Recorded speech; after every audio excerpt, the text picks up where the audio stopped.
Can you have a successful business if you don't talk about how much money you make each month? And if you don't talk about how much money you make, what are your measures of success? These are the questions that I'm going to be chatting about today in this extra special episode of Behind the Business. I'm Lucy Wheeler and I am the host of the Behind the Business show. I'm also the founder of Lucy Legal and Legal in My Pocket, the legal tools that every entrepreneur needs in their business. Now, it's probably not going to come as a surprise to you if I mention 6-figure business owners or 5-figure months, because that's all we hear about online. And honestly, I'm pretty sick of it. I've been sick of it for years. And I say years because back in 2020, I shared a post on Instagram which went viral where I was saying about how much money I'd made in my first year in business. And I'd said I'd made 2 billion in my first year, which was true, apart from it was not 2 billion pounds, but 2 billion yen. And I was not clear in that post whether when I said I'd made that much, whether it was profit or revenue, and whether it was take home for me or not. And what's really, really frustrating for me is, as a lawyer, I see the inside of a lot of people's businesses.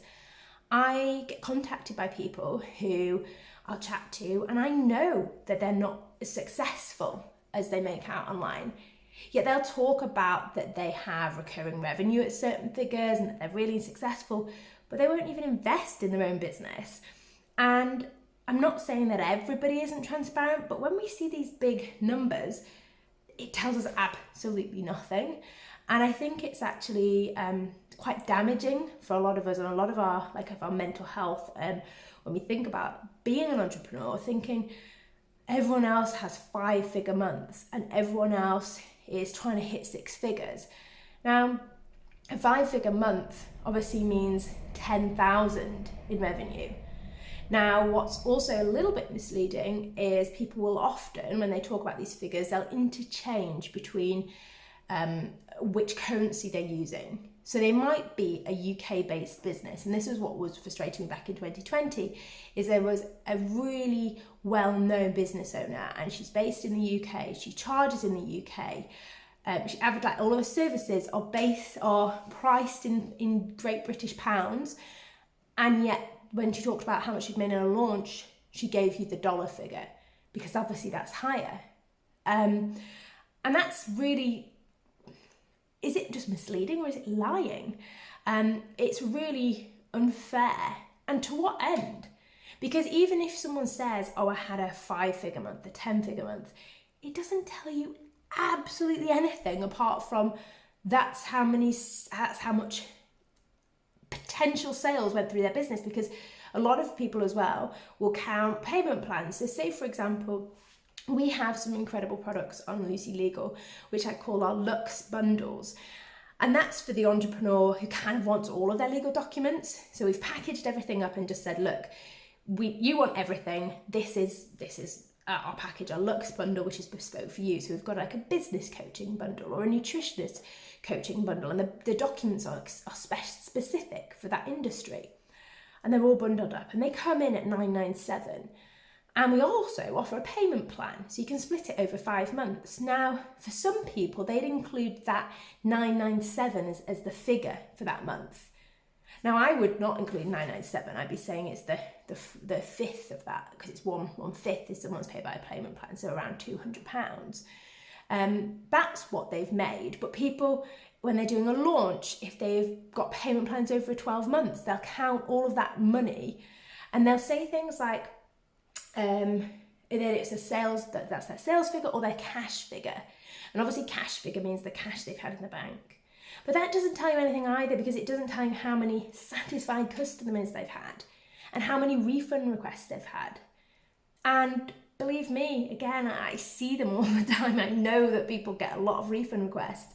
So if you're someone who's sitting on a business and thinking, I'm not making much money, but I've reached a lot more people and none of them have asked me for a refund. In fact, I've had some really great reviews. You're doing really well and you are really successful. And I wanted to chat today about, what does success mean? What is a successful business? Because for too long, the emphasis has been on about how much money you make. And I actually remember when I first started out in business that I was thinking, how am I going to have a successful business? How are people going to know that I'm doing well unless I tell them, unless I talk about my revenue? And that really didn't sit right with me. And it's not because I've got money mindset issues, and it's not because of money trauma in my past about my parents or anything like that that people might try and lead you to believe. And it's not because I don't want to invest in my business, which is what a lot of the sort of big names say when they're trying to sort of bully you into buying their coaching program or their services.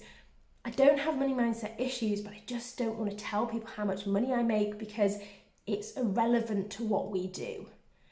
I could tell you instead that we've got thousands of happy customers, that we support thousands of people on social media, that people sign up for our checklist, our launch checklist, the legal elements of supporting coaches. I can tell you that we supported more people ever in our legal bootcamp this year than ever before. And that's what really matters. That's what successful business is. That's the fact that we're booked out for months just due to referrals. That's success, because people are talking for you. And I'll also share something behind the scenes of my business, which I think is really important for you to know, that we actually took a massive dip in profitability when we hit the VAT threshold, and I was not properly prepared for that. So in the UK, when you have a turnover in any 12-month period, because I actually thought it was just in a year, in your financial year, but it's actually every rolling 12 months, so you need to assess how much money you've made in 12 months. When you every month to see if you've had big months, they'll catch up and with you, and they all add in. So when you've got £85,000 worth of revenue, so money in, that's when you've got to start paying VAT. And when you pay VAT, you have to pay 20% of what you take, and give that to the tax man. And we charge an inclusive figure. So we didn't want to just put our prices up. Like, we've got really competitive templates. Like, our whole ethos at Leasey Legal is about providing you with legal services that are affordable, that you can understand, that are approachable and accessible for people. And it doesn't work for me to just add 20% on.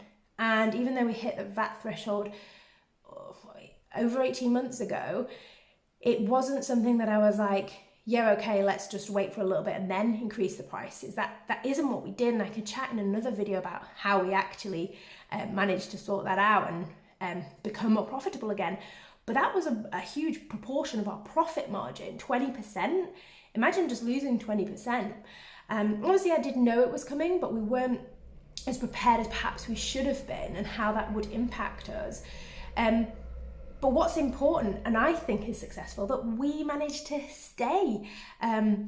We managed to keep going. We didn't sort of go, oh, okay, well, I guess the issue is now we will just put our prices up. We managed to stick with our core brand ethos, which was being affordable. And so what I want you to think about now is, what other measures of success do you want to use in your business? So I'm not saying don't use finance. Perhaps do use finance. Perhaps talk about finance, but don't measure it against Jenny and her business, or Sophie or what they're doing. Look at your own business. And if you've not been in business for a year, you can't look at last year's month. But if you can, look at this time last year. Have you done better or worse than this time last year? And if you've only been in business for less than 12 months, have you done better than this time last month? Or this time last quarter? Compare it to different quarters, because as you continue in business, you can then have something to compare against. I remember before thinking, how am I ever going to project out what we can do, because I don't know what we can do. And at the start, you don't know. And you can only go week by week or month by month. And that's okay. So you can look at the finances, and by all means, you've got to keep an acute eye on the finances when you're in business, for sure. But let's think of some other things. What about working times? What about how many times you've had to work late, or how many times you've had to work on a weekend? Because that could be a marker of you not being quite as successful as you want to be if you're working weekends. Or how many times you've had to say no to your family to put clients first? Because again, that might be you saying, actually, this isn't the dream. I didn't want to be in business myself to just always work all the time and work more hours. I wanted to keep my hours under wraps. So if that's success to you, if success is spending more time with your family, then make sure you're recording your hours. And you can use Toggl, which is Toggl, and you can use Toggl to record your time. And that could be a really great way to see how successful you're being in business. Or what about utilising how many refund requests you've had? Keep a measure of that. How many emails responses you get when you send your mail out, or how many times you've sent your weekly mailer. If you plan to send a mail every week or every month, do you actually do it? How many times are you making it through your checklist, your to-do list every week or every day?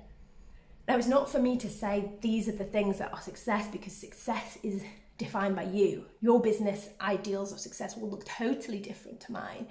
But I know I want to spend more time with my family. I know that I created this business to support as many entrepreneurs as possible. So one of the things for me, and one of my key performance indicators, which is KPI, key performance indicators, is making sure we're reaching more and more people.